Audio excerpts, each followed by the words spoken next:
ব্যাঙ আর টুনটুনির গল্প। ব্যাঙ টুনটুনিকে বলেছে, ভাই আমি খবরে দেখেছি আজকে বিশাল আকারের ঝড় হবে, তোমার ছানা ছোটো ছোটো ছানাদেরকে আমার ছাতার নিচে দাও, আমি ওখানে রেখে যখন ঝড় শেষ হয়ে যাবে তখন আমি তোমাকে ফিরিয়ে দেব। এখন টুনটুনি বলেছে, তুমি কি সঠিক বলেছো বন্ধু? তাহলে আমি আমার ছানাদের সত্যিকারই তোমাদের কাছে আমি দিয়ে দেব, যাতে সুরক্ষা থাকতে পারে। এবারে ব্যাঙ কি বলেছে, হ্যাঁ একদম সঠিক কথা।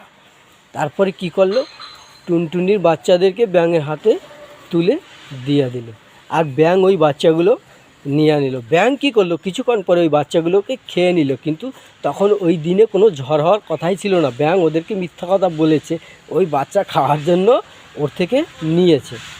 তাহলে যা বন্ধুরা, এখন ব্যাঙ যখন টুনটুনি ওর বাচ্চা চাচ্ছে, ব্যাঙ শুধু পালিয়ে বেড়াচ্ছে, আর টুনটুনি তো জিদ করেছে যে তুই আমার বাচ্চা খেয়ে ফেলেছিস, তুই বেরিয়ে আয়।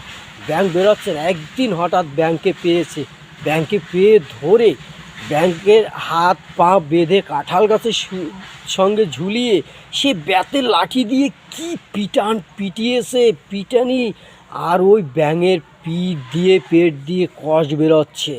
দেখেন টুনটুনির কত ক্ষমতা, মিথ্যা কথার বিচার করে ফেলেছে। ব্যাঙের সেই থেকে যে কোনো ব্যাঙ রয়েছে, সেই থেকে সারা শরীর থেকে কষ বেরোচ্ছে ব্যাঙের, কাঁঠাল গাছের সঙ্গে বেঁধে পিটিয়েছে ইচ্ছা মতো। ব্যাঙের দুষ্টামি শিক্ষা দিয়ে দিয়েছে টুনটুনি।